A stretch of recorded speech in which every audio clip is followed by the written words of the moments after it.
you make a mistake and you don't want to talk about it. It's one of those toughest questions usually during a job interview. Like, for example, what are your strengths and weaknesses? Of course, it's so easy to speak about your strengths, right? You're smart, you're knowledgeable, you have a lot of expertise. But what about your failures? Tell me a story, a situation when you failed. Oh, that's a different question, and it's a very difficult question to answer. Today we're going to talk about failures. How you can talk about failures in a professional way, something that would be thoughtful, clear, at the same time powerful. How to turn talking about failures into something that is a strength, not a weakness.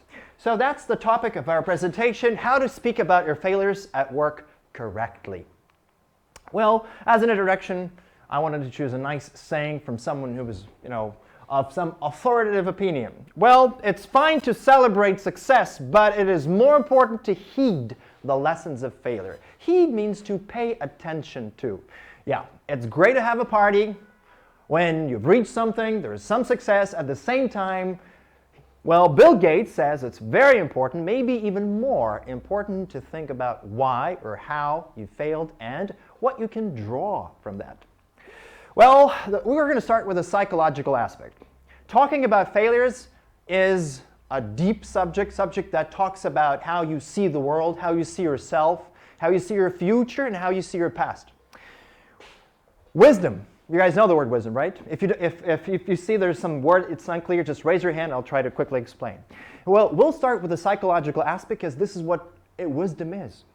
Few general principles associated with wise behavior. What wise behavior am I referring to? Wise behavior in referring to your failures. How to speak about your failures. So general principles. It's, hello, please take your seat. A principle is not a word. So I'm not going to, right now, at this point, I'm not talking about a specific sentence. I'm talking about a specific idea that is in the head. Ideas take different forms. I can say the word love, and all of you probably have different images in your head or associations when I say love. Maybe you're thinking about a pet, maybe you're thinking about your boyfriend or girlfriend, maybe mother, maybe something different. So love, it's just an idea, but takes many different forms. Right now, I'm going to talk about the ideas, the psychological aspect, and then we'll move forward to specific forms, the linguistic aspect. Well, number one, be prepared. It's an idea. Be prepared. So how? Identify the sentence starters and reasons for them. So when talking about a failure, you need to actually use words, right? You need to use words. Now, it's very good to know some good statements or statements starters that will help you come up with the rest of the sentence. As an example, here it says, out of the blue, research says, meanwhile, besides, fortunately, unfortunately, there are thousands of words that you can use. This is a nice sentence starter. If you have a bunch of those sentence starters, then it's easy for you to begin to see what to say. You just need a sentence starter. Now, and reasons, the word reasons, of course, means why you use this sentence starter instead of that. There are different ways, different sentences, different ideas. Now, but the idea is to have a list. Have a list of sentence starters, and I'm going to give you a list of those at the end of our presentation. A list of sentence starters that could help you identify what to say and, most importantly, how to say. Okay, number two. First is be prepared ahead of time.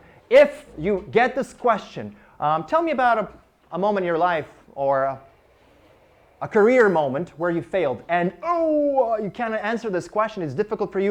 You know, I've interviewed a lot of people, and when I asked this question, I say, well, for example, a simple question, tell me about your strengths and weaknesses. And people talk about their weaknesses very easily, but the question about they talk about their strengths very, very easily, but a question about their weaknesses makes them feel uncomfortable. Then it's a red flag. You know what a red flag is? It's like a warning. A person is able to praise himself to show how smart he or she is, but when correctly evaluating, you got to say about the minuses as well. Now, be prepared. Number two is be direct. Now, there are different pronunciations to the word direct. You can say direct or direct. So do not beat about the bush. What is beating about the bush? Beating about the bush is an English idiom. And we have an example of that. So there's the bush, and then we have a monkey, beating the drum. So you're walking around the bush and beating. So you actually do not go deep into the bush. You beat about the bush. So beating about the bush, it's to avoid answering a question, to waste time, to stall. So to stop beating around the bush and answer my question. So if it's about a failure, right? You can't avoid that question. If there's a direct question about what happened, why you fail, and you need to address this question, you can't talk about stuff that is on the periphery of what you have to talk about. You have to talk about the core. Yes, it's tough, it's hard. You don't want to talk about, painful subjects, but today we're going to learn how to do it. So number 2, it's a principle, it's just an idea. Be direct.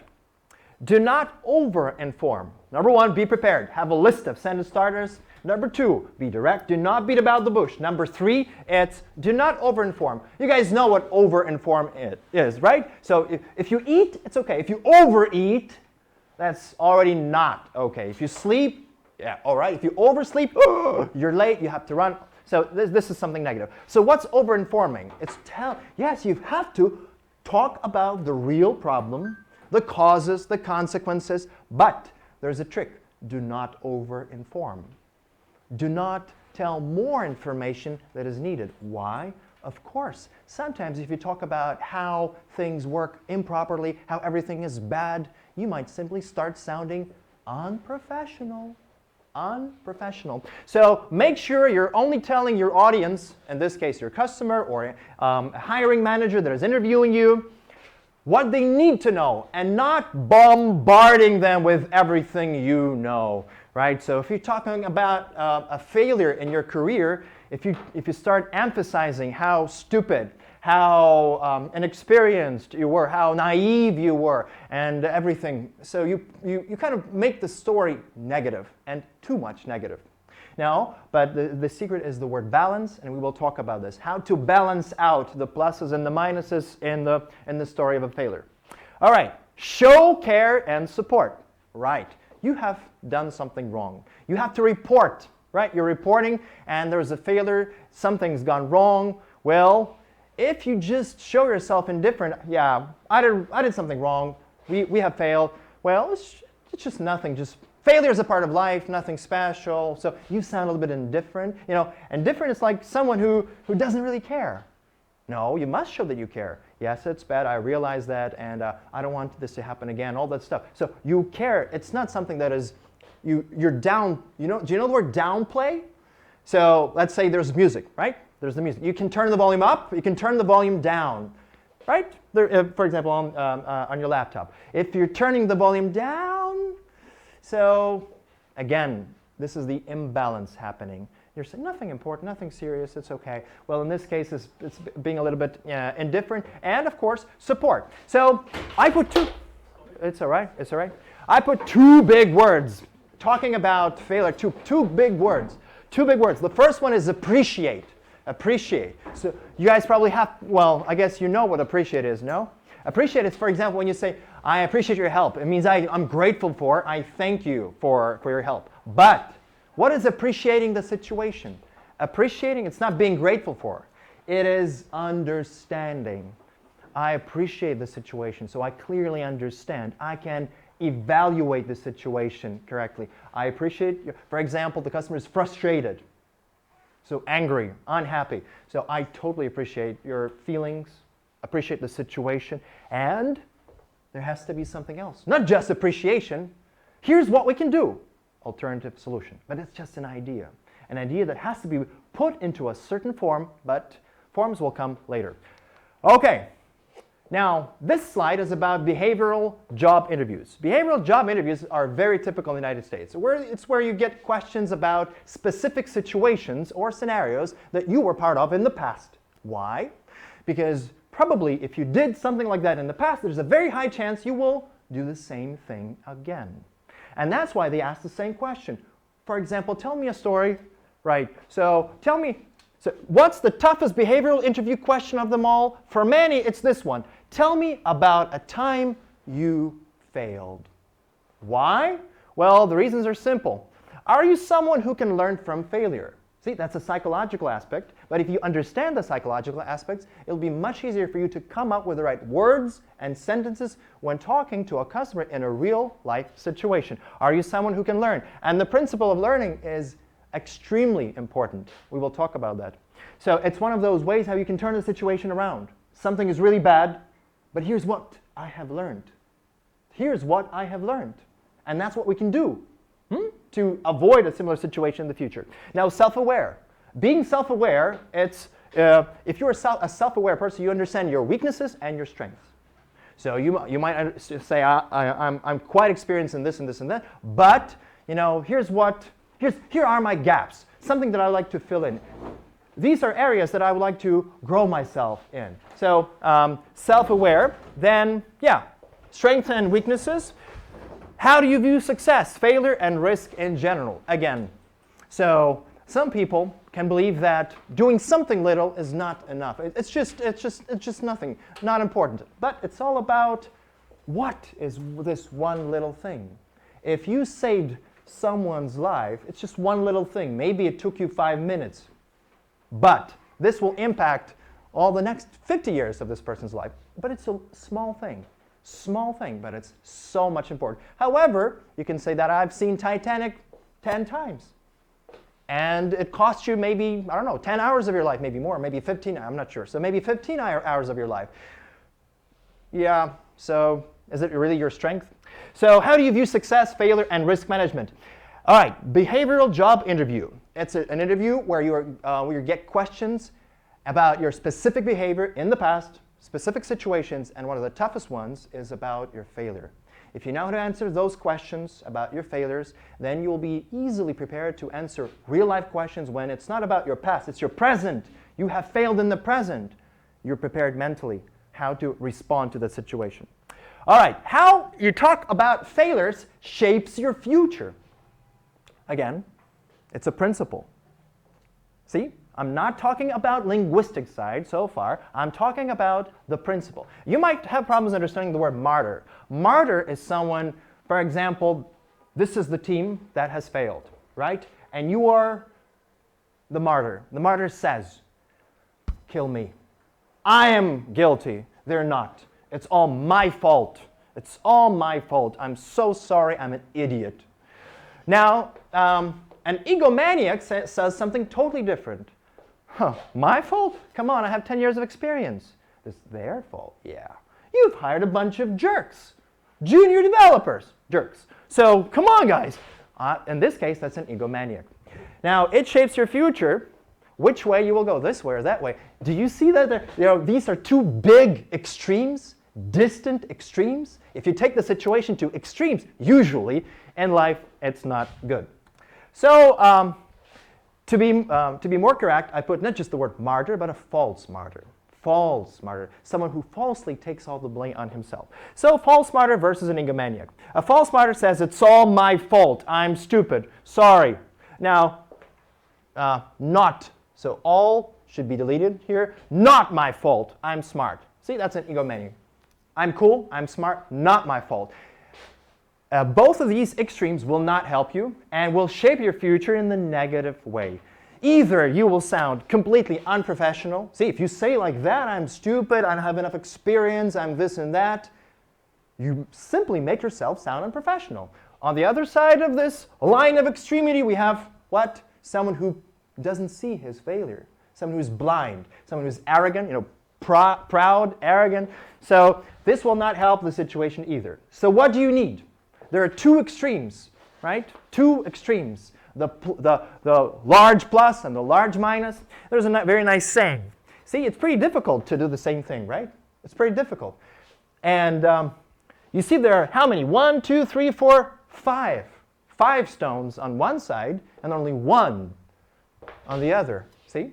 Of course, if you put 5 stones of the same size over here on top of each other, what's going to happen? No balance. So balance is a tricky thing. Maybe there's one good thing about this failure. Think about this. It's a failure. So you, for example, you were supposed to have a video call with a very important customer, but you forgot about the time zones. So Maybe you missed this interview by 1 hour because you did not calculate the time zones, correctly. And that's a huge failure, right? That's something really bad. First impression. So it's something that is one thing, but it's so bad. At the same time, there can be many little things that are good, that are great. So first of all, you say that I'm deeply sorry. It's my fault, right? I'm just learning. And I hope this will never happen again, something like that. And maybe you will impress the customer with some nice email, or maybe you give something that, you'll give some information that will be surprising about you, about the company, about something that should be, like, the word ace up your sleeve, an ace up your sleeve, so you're something special that you have prepared for a special occasion, and this is the time to share it. Okay, so the method. Here's the method called the STAR. The STAR format. How to talk about your failures correctly. All this information you've heard so far was about the psychology. That's the foundation, the right thinking. Now let's put this right thinking into a certain format, a form. The STAR format. The STAR stands for ST. It's situation or task. So when talking about a failure, you start with describing the situation or the task. Then A is approach or action. So how or what you did.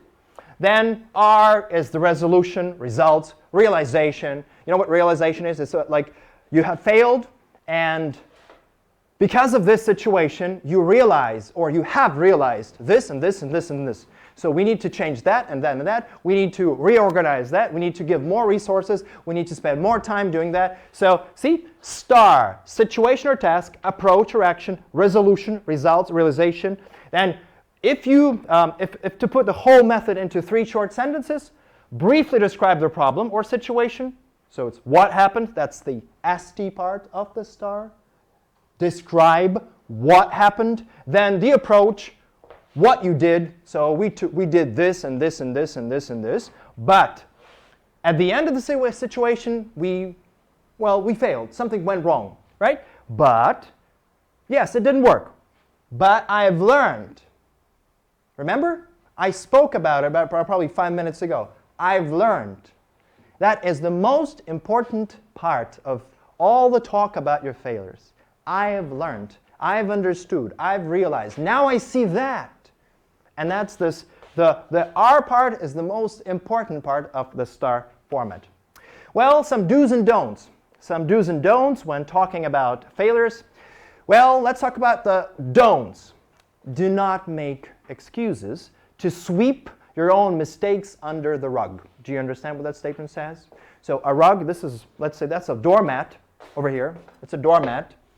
A rug is like a carpet.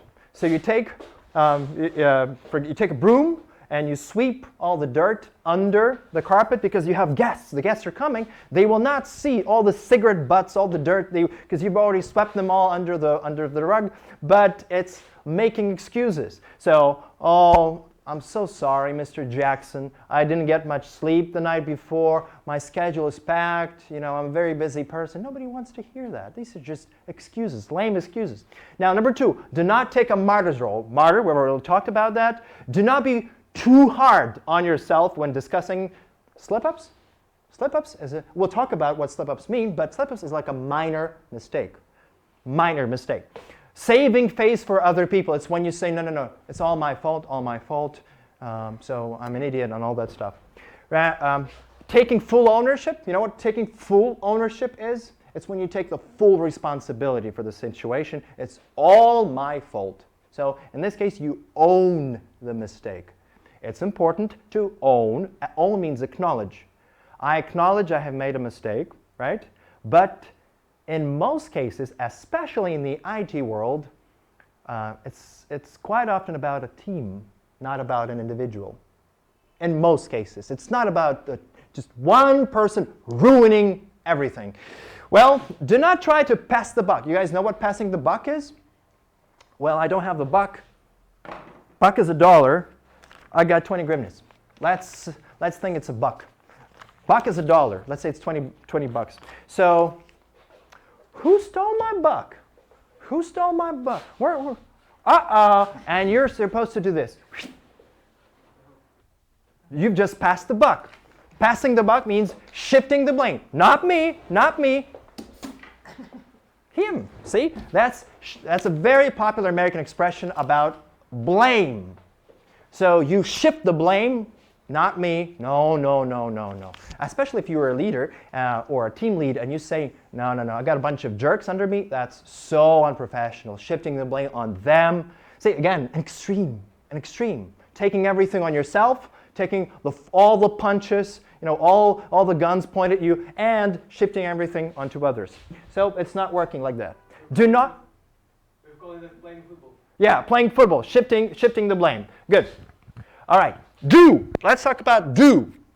Do give as accurate recount of what happened as possible. Balancing. Remember?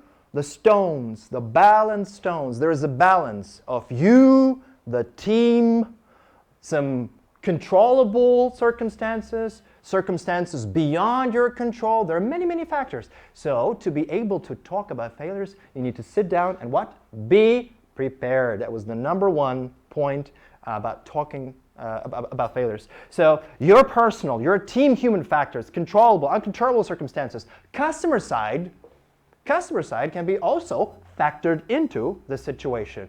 See? So now do stay away from harsh language. What is harsh? Harsh language that is hard on our ears. So when you choose something very powerful, too emotional, words like stupid, dumb, idiotic, senseless, reckless, irresponsible. So Jack is part of your team and you say, our team member Jack was so irresponsible and that's why we failed this or that. So this is very unprofessional, totally unprofessional. Don't use irresponsible, something like that. Right. So here's this story with missing a call. Yes, perhaps the fact that you managed to miss a crucial client presentation because you still have yet to understand how time zones work. That was a first-rate idiotic failure. Right, you think about yourself, I'm such an idiot. You feel like that.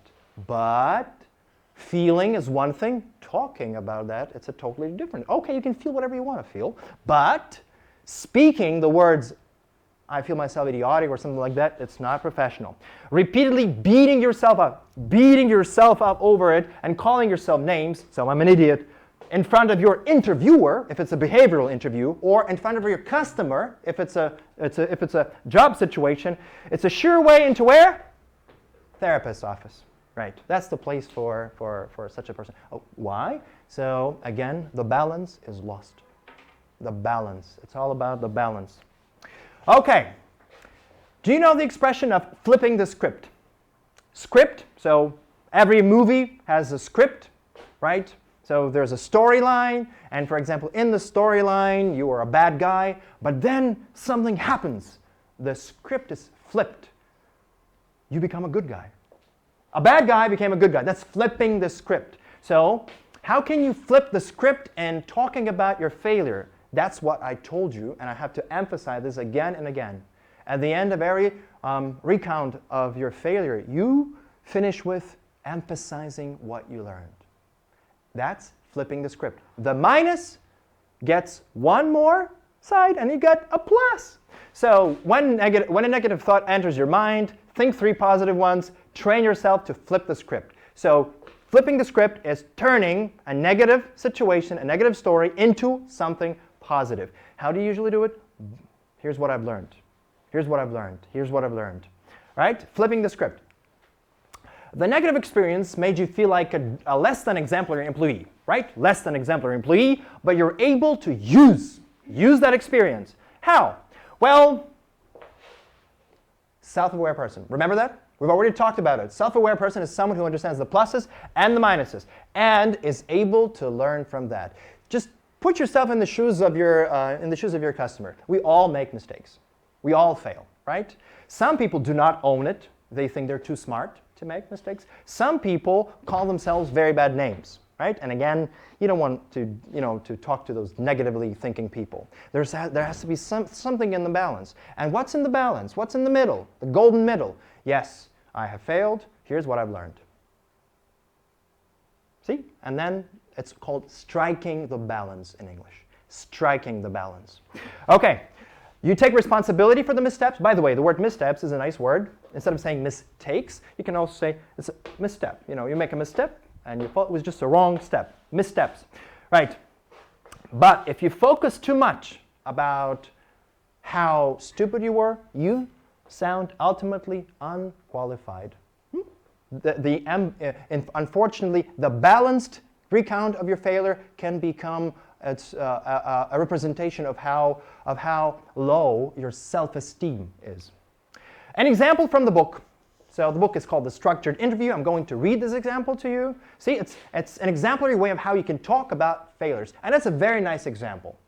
So yes, there was an occasion when I did not meet an important deadline. That's a big issue, right? Important deadline. My team was supposed to submit a report to a client on a particular date. A large number of activities had to be completed before we could start writing the report. I was in charge of a telephone survey and organizing interviews with several managers working for the client. To accomplish my task, I had prepared a complete worksheet in which I had broken all the steps down into activities. I had planned out, it was called in the beginning a sentence starter. Unfortunately. Then that's the moment where the transition begins. That's the situ part. Remember, situation and task? Then, well, unfortunately, I had underestimated how long the interviews would take because I had assumed the managers would all be available. You are talking about your misstep, your mistake, and you use also good vocabulary for that. Underestimate. Underestimate. So of course you can say, I was wrong. But you can say, I underestimated. See the level of English? Very different. Something that is intermediate, something that is neutral, or I don't know, something that is usual, I would say. Trivial. And I underestimated. It talks about my way of thinking. So I underestimated, and then you explain. You explain why that happened. The error in the approach. I had a wrong assumption. And then, so we overshot the deadline. Overshot means it took us more time than we were supposed to. We overshot the deadline by about 30%. The client never dealt with this again. Failure. However, another sentence what? Sentence starter, but for a different reason. This reason, the reason for this sentence starter is to start talking about the failure. Here, you start talking about your lesson. The takeaway. Takeaway is the lesson. The lesson that you've learned. The most important part of any story about failure. The lesson. However, our schedules are now more realistic, and we always take unforeseen circumstances, nice English, unforeseen circumstances into account. Take into account means to consider. And when we commit to producing a report for a client. That is 70% about what was happening. You talk about the approaches, you talk about the effort, how well you wanted to organize everything. Then a misstep, a miscalculation, underestimation, and then some negative result. However, unfortunately, the negative result, but however, now we know how to do this and this and that. Okay, linguistic aspect. Let's talk about the human side. So when dealing with mistakes, usually there's the machine side and the human side. And in the English language, there are words that overlap. So one and the same word can be used to talk about human mistake and a technical mistake. Let's talk about those words. So mistakes. I'm not sure if you can see it clearly, but mistakes are a mistake is something accidental. So it was not something that you really wanted to do, like you planned it all the time to make this mistake. Now, and mistake is a more informal and casual word. Mistake, informal, casual, nothing special. Unlike error. Errors are made due to lack of knowledge. So, for example, an error in judgment. It was I thought we need to do this and this and this and this, but it was my error in judgment, my error in estimating, calculating, thinking through the situation. So errors are made due to lack of knowledge. And they are more technical and informal than mistake. More technical. Now, fault. Of course, you can say, that's my fault. I'm so sorry. That's my fault. In this case, you're talking about your blame. You blame yourself. It was totally my fault. I'm so sorry, it was totally my fault. So, but the word fault can be also used when talking about systems. So the machine side. We'll talk about that. So fault, a mistake for which you are to blame. This is your weakness. Now there's another word. Have you heard of the word blunder? Never? Blunder. Well, it's when you try to say this was a major mistake. Major mistake. That's a blunder. So not just a mistake, you're trying to emphasize that it was a major mistake. So you increase the level of negativity of that idea, to a higher extent. It was a blunder. So it was, for example, of course, if it was something serious, to say it was a blunder on our side. Blunder, it's not a misstep. See, when you, for example, when you, speaking about that situation, when you fail to join the international online call because you forgot to figure out the time zones, it's not a misstep. See, it's not a misstep. It's not a slip up. That's a blunder. That's a blunder. And you call your blunder a blunder. That's what it is. You don't beat about the bush, right? You're direct. Okay, now the machine side. An error is a human mistake that results in incorrect software, right? So there's an error in the code, error in the program, and for example, when you mistype the website, there will be some kind of an error that this site does not exist. Right. The resulting fault is an accidental condition that causes a unit of the system to fail. So, see, the word fault can also be used to talk about a defect in the system. There is a fault. Fault, my fault, it's my blame. I blame myself. If we're talking about a system, it's a defect. Fault, a defect. All right, a defect is an anomaly in a product. Failure, you know what system failure is? So if you're talking about failure in the human aspect, it's like this. My failure to understand the situation led to my failure. So it's because I did not understand the situation. I did not estimate the situation correctly. That's my failure to estimate the ETA. Because you know what ETA is? Estimated time arrival. So ETA is the amount of time you need to get something done. That's a very popular abbreviation. So my failure to correctly estimate the ETA led to some conflicts with my failure in this case is my inability, the fact that I just didn't do it. I didn't do it right.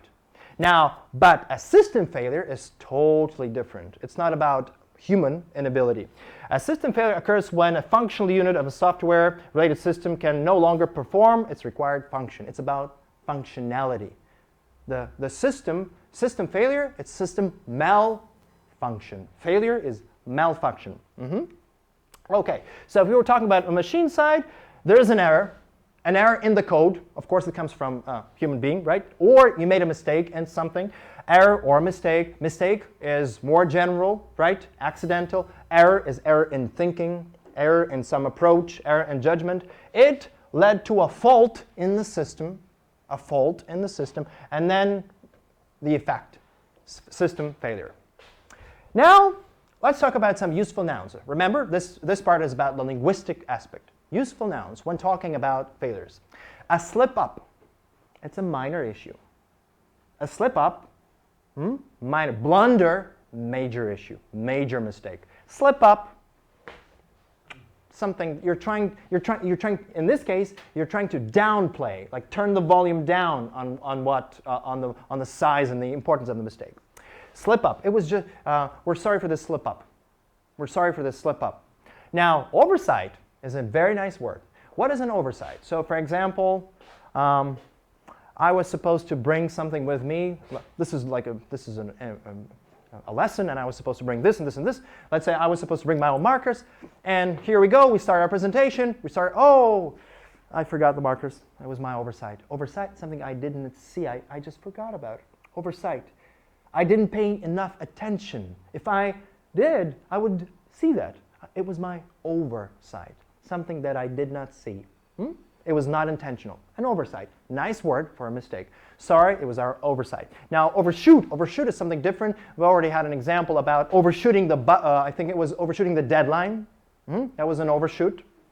Overshooting you can overshoot basically a deadline or a budget. So we overshot the deadline, the budget by 10%, by something. Misstep, something like a slip up. See? Misstep. Again, in this case, the word mistake becomes something, it becomes smaller in its importance.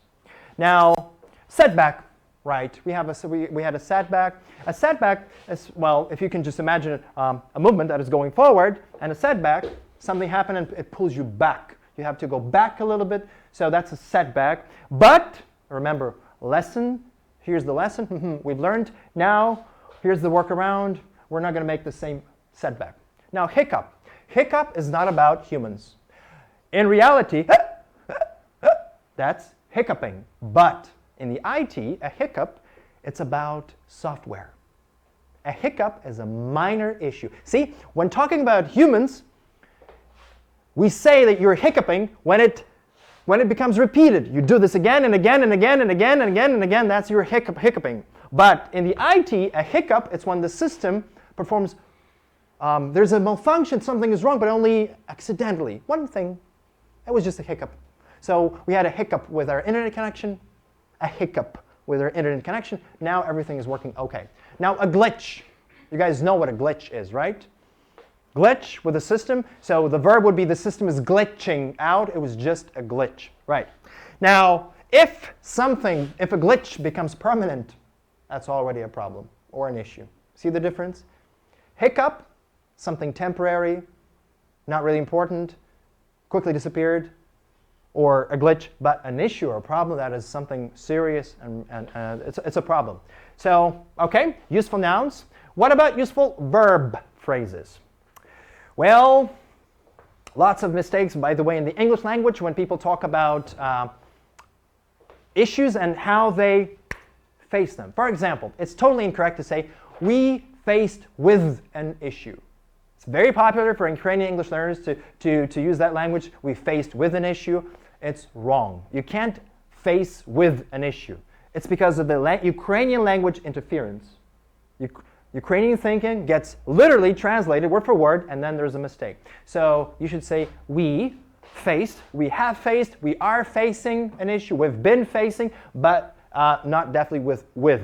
We faced, okay, here's the issue. Now, came across or ran across. That's two very nice phrasal verbs to speak about facing an issue. We ran, we came across. Now, we ran or bumped into. Of course, we bumped into an issue is more informal than we ran into an issue, but especially in the American English, we bumped into an issue is really popular, to bump into an issue. See, you can say ran across, and you can say ran into, not came into. Came across, but ran across and ran into. All right, now came up against. That's a very nice, some advanced English vocabulary. Came up an issue, came up against an issue, came up against an issue. It's, you can picture yourself a situation when you're walking and then you hit something like this. Come up against something. You came up against a problem. All right, and here's an idiom, come into grips. So grip, shake my hand. He's got a firm grip, firm grip. So come into grips with a problem, it's when you start tackling the problem, dealing with the problem. Nice phrase to use. We came into grips with a serious issue. Right. Now, useful adjectives. You guys know the word hard, but there's a ton of synonyms to the word hard. You don't have to say hard or challenging all the time. Hard, challenge, problematic. Well, there's the word intricate. There's the word complicated, elaborate, complex. You can take a picture of that, and then we're not going to talk about every meaningful difference of these verbs, of these nouns, but these adjectives, but they're very nice. So, for example, perplexing. Have you heard of this word, perplexing? That's a perplexing situation. A perplexing situation. When you say that, a perplexing situation, you know the word stalks? Your stalks rise. When you say it's a perplexing situation. So you seem to come off as a smart person. All right, or sophisticated, intricate. So nice words, nice adjectives, just not just to say hard or difficult. All right. Now, so we spoke about what? We spoke about nouns, we spoke about verb phrases, we spoke about adjectives. Now let's talk about the practical aspect, how we can put all these things into one place. So if you remember the STAR format, sit is situation or task. Well, that's what you begin, or how you begin. And there are some very typical expressions that show your level of English. Now, and these expressions, of course, are used on a daily basis in real-life American customer support services. So it's not something that we came up with on our own. No, it's what the whole business world uses on a daily basis. I regret to inform you that. That's a formal expression, of course. I regret to inform you that, but it's a good sentence starter to begin talking about what happened. And then explain this and this and that. So, I'm sorry to have to tell you. I'm sorry to have to tell you. Nice, good English. I'm sorry to have to tell you, or I'm sorry to inform you that. Then, unfortunately, you guys probably know, unfortunately, there's another word, regrettably. Regrettably, nice adverb. Regrettably, there have been some problems with, and then you, see, it's a long sentence starter, but it's a good one. Regrettably, unfortunately, there have been some problems with. There's something concerning we need to discuss. You guys probably know the word concerning, like concerning me, concerning this task. But there's another meaning of the word concerning, troubling. Something that is a concern to us and to a. Do you know this expression? The customer is concerned with the situation, with this or that. So that's that concerning. That's another meaning of concerning. So I'm not saying this is something bad. This is something terrible. It's something concerning. Balance. See? The word concerning strikes the balance. Concerning, we need to discuss. Despite our best efforts, yeah? Despite, so I try really hard. Despite our best efforts, it appears. It appears. A synonym could be, it turns out to be. It turns out to be, it appears. It appears to be the case that, like, we didn't expect that. It's something strange, something new, something unexpected. It appears to be the case. It's not, it seems. It seems, it's like, it looks like. No, it appears like, ooh, this is something unexpected. It appears to be a much more serious issue than we expected. It appears to be. Oh, sorry to be the bearer of unfortunate news, but this and this and this and this. So I'm bearing the unfortunate news. I'm telling you some bad news, but I don't call bad news bad news. I call them unfortunate news. Sorry to be the bearer of unfortunate news, but, and then you explain what happened and why. All right, now let's talk about the approach. That's how you begin the story, the situation or task, the sit part. Now let's talk about the A in the STAR format, the approach.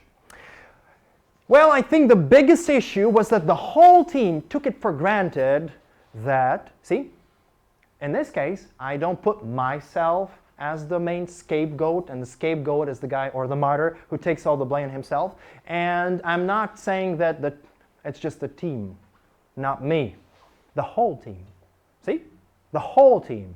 The whole team took it for granted. Nice expression. Do you guys know what take for granted is? It's when,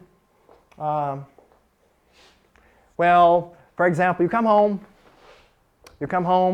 you sit down, and let's say you're married, your wife gives you some meal, you eat, you don't say a word, you don't say thank you, you say nothing because you're tired, you're hungry, all you want to do is just to watch some TV show, and get to bed as soon as you can. So, and then the wife says, come on, you didn't even say thank you.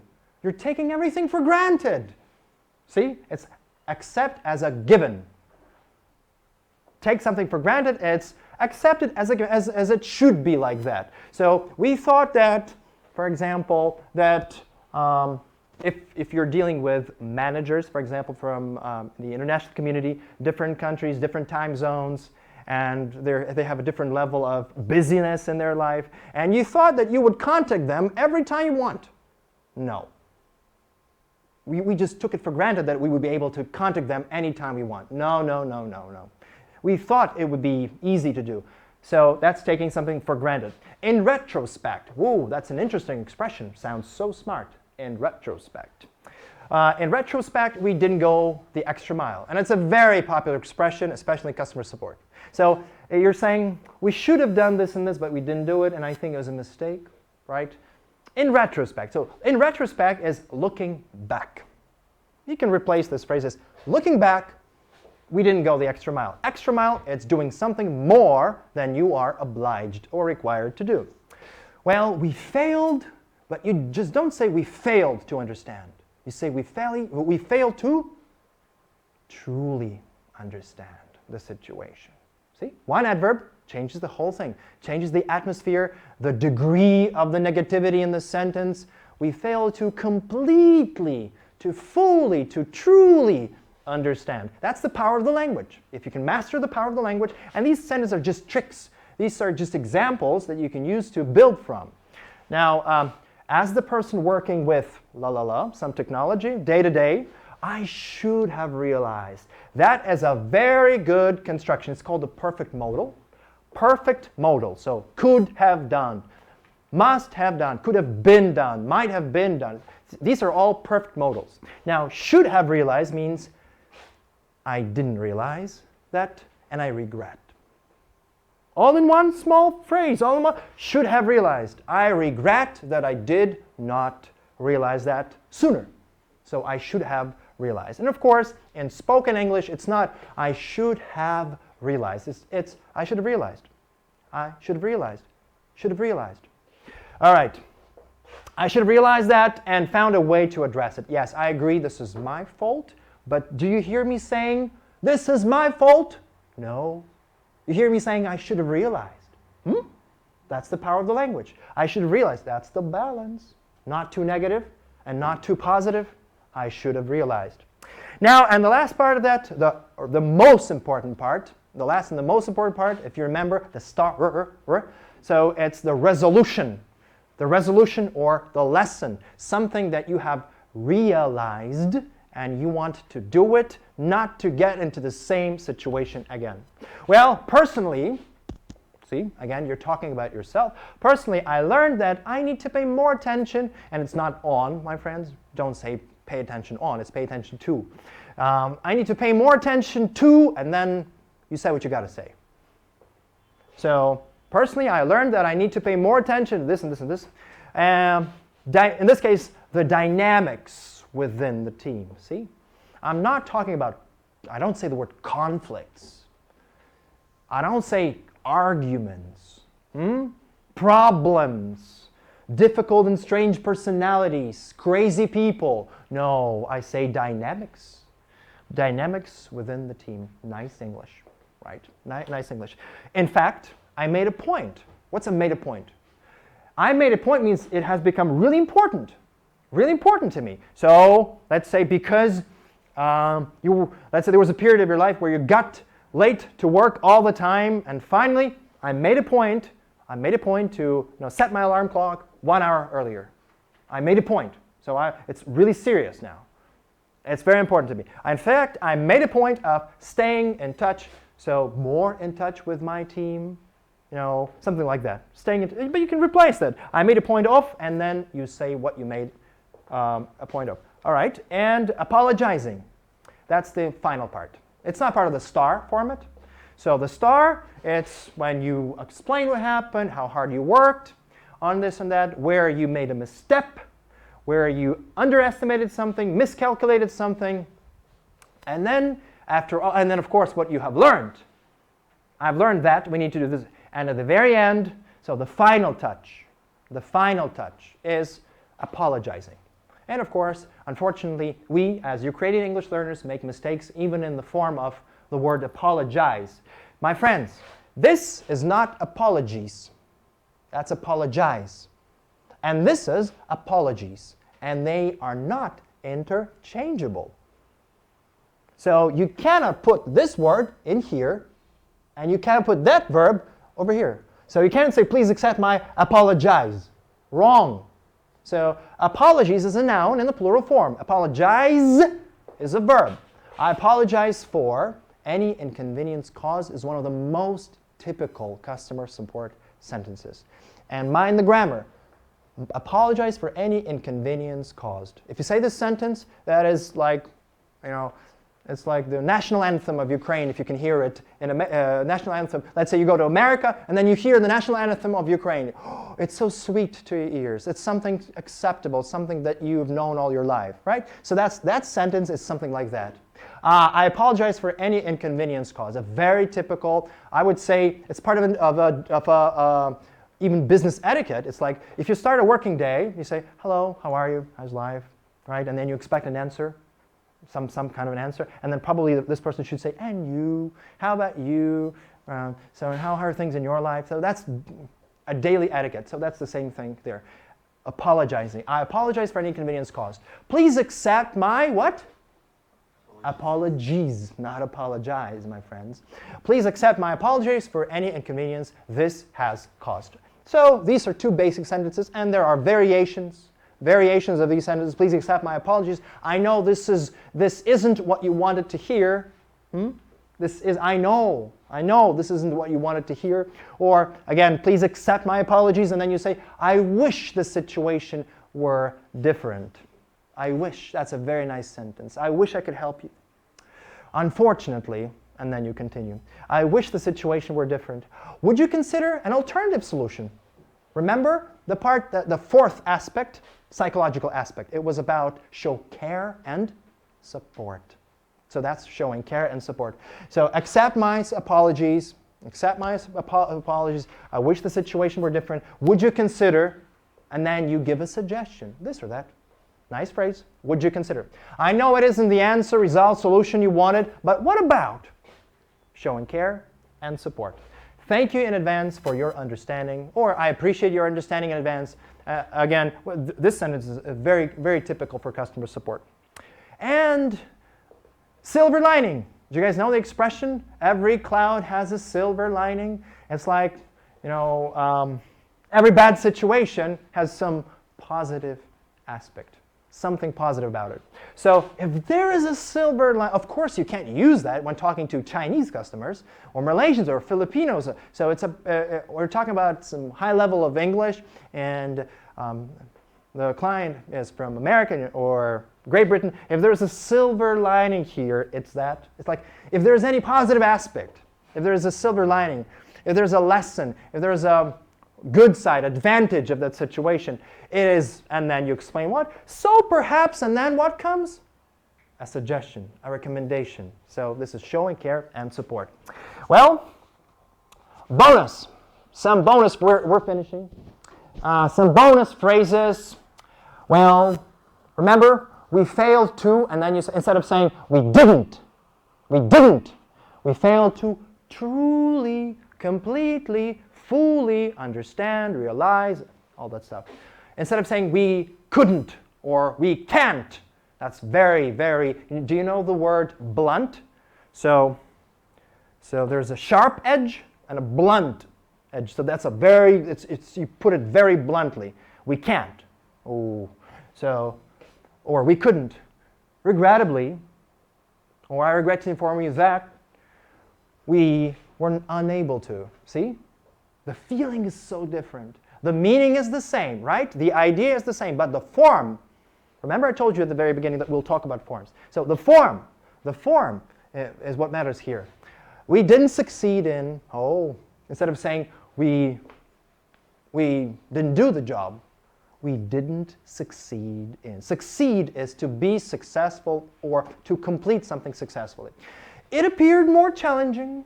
Remember, the situation appeared to be, not seemed, but it appeared, or the situation has proven to be more challenging than expected to.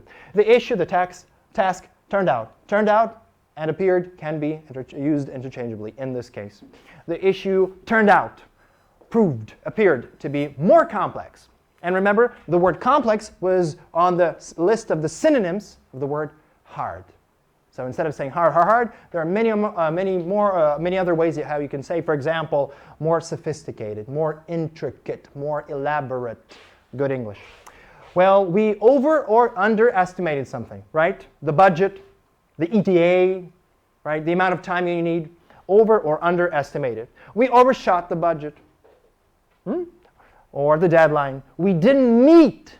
So that's a very common expression about deadlines, requirements, and expectations. So it's not about, there are many Ukrainian ways of saying that expression, but the English way is meet. So it's specifically meet the expectation, the requirement. Good. We came up short. Have you heard that? Came up short. So, for example, figuratively speaking, you were supposed to do, let's say, 5 tasks. And you've been able to complete only 3. By the end of the day or by some deadline, you came up short. 5, 3. See? Short. You came up short. Instead of $10,000, you got, let's say, $8,000, you came up short. So we came up short in some. Or sometimes you can come up short on your promises. You promise something. We will do this. And we will do this and this and this and this and this, and we came up short. We're so sorry to acknowledge we came up short on our promise to deliver something, la la la. So we missed the mark. Mark, so it's about a target. You're trying to shoot, you missed the mark. It's another expression for saying making a mistake. I think we missed the mark on, and then you explain where you missed the mark on. We got the EDA wrong, so it's when you miscalculated the amount of time you needed to do something. And we stretched the budget. Yeah, stretching the budget is overshooting the budget. We stretched. So these are good expressions, bonus expressions in this case, in this lesson, that you can use to talk about making a mistake in your career. This is the end of the lesson. Now it's time for you, if you have, to ask some good questions that are not off topic, but are directly related to the things we've been discussing. Please. Feel free to ask questions. How to speak with a customer about his faults? His fault. Please give an example, because every situation is a bit different. So just one simple, specific situation. If customer should send you some data, but he doesn't send for a month or No. You can let it happen for a month. You can't let this happen. So if it's 3 days, 4 days, a week without contact, that's a red flag. So in this case, at first you start using polite phrases. So I would appreciate, you know the word appreciate, remember? It was on the slide. I would appreciate if you could reply by the end of the week. I would be much grateful. So use those formal expressions to motivate. I'm looking forward to receiving a reply. But then if it's a situation when it's been already 2 weeks, let's say, right? The temperature is rising. Right? The temperature is rising and you feel that you can fail something because of the customer, then you explain. See? In the English language, and probably just like in the Ukrainian language, if you put more words, you put a higher emphasis. You start explaining. Dear Mr. Jackson, as you must realize, it is the 15th of December, and we have only so much left. It will be highly unlikely, so unlikely means very low probability. It will be highly unlikely that we will be able to finish everything if. So we would, again, you begin with this, we would much appreciate, really hope you will be able to respond to this email as soon as you get. So the simple principle is to put more text, more words, more text explaining simple things. Simple, trivial, objective things. But what happens when you do this? If this customer reads the email, well, it will take him some time to read the email. And the impact, simply, objectively speaking, the impact will be a little bit higher in this case. But of course, you can't force. It's just a lot of good English, a lot of nice phrases, a lot of simple logic. So, what do you mean by simple logic? Mr. Jackson, you must realize that. See, you're appealing to logic. You must realize that. Okay? More questions? Скажіть, будь ласка, про курс, який буде стартувати у вас через тиждень. So, if you guys are interested in learning some good English for many different practical purposes, so talking about failure in good English is a giant topic, by the way, and I'm sure it was maybe for some it was too much information for some people, but this presentation helps you see how the avenues which you can go. So the avenues have no end.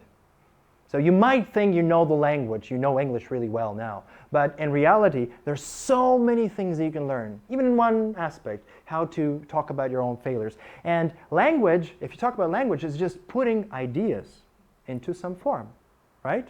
And talking about failure is just one little aspect.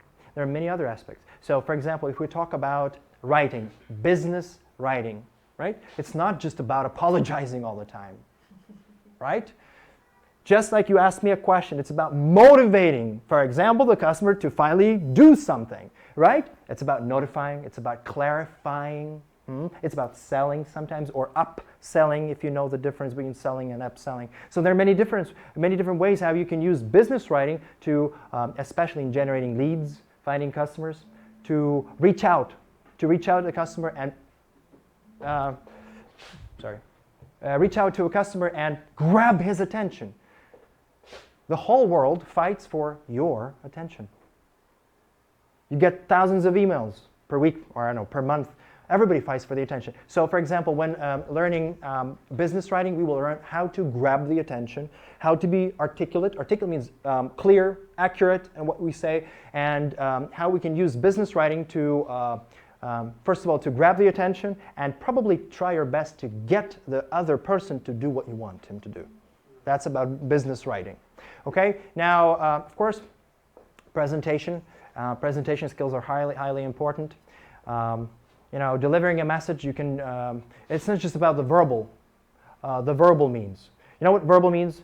Sentences, words, adjectives, sentence starters. Non-verbal means are extremely important, so your gestures, your eye contact, even how you lay out your slide also matters. So many different things. Now, and of course, we will talk about grammar. We need to talk about grammar because grammar is the foundation, especially if you're talking about written English. See, when you're giving a presentation, you talk, you make mistakes, and everybody makes mistakes, and mistakes come and go.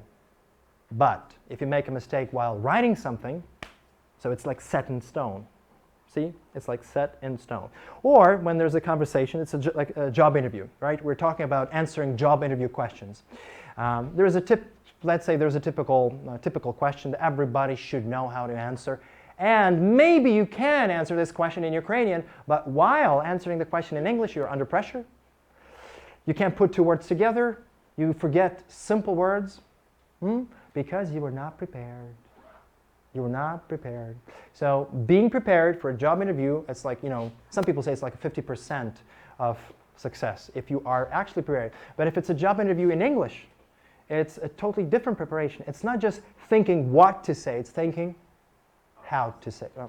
Yeah, you have a question? Yeah, you mentioned the structured interview book, and is there anything else or any other sources that you might recommend? Like if you're interested, see, if you're talking about a behavioral interview, it's one thing. There are different kinds of interviews. So if you're interested about, there are tons of resources. You just, well, you know, you go on Google and there's so many resources.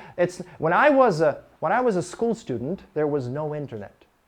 So no YouTube and nothing like that. And for me to get a book in English printed outside the former Soviet Union was a success, you know. But nowadays you just click and that's it. So tons of resources. The only thing that I can add to that is that see, there's a lot of information, but you need to be able to process that information. And it's not about job interviews, it's about anything. To process things. How do you process? You read, you single out what is important, you take it away, you store this information, maybe physically, maybe electronically, but it stays with you. If you read a book and you forget about everything, you can read 10,000 books, it will not help you. See, it's about processing this information, singling out something that you can take away and then go with it. Yep?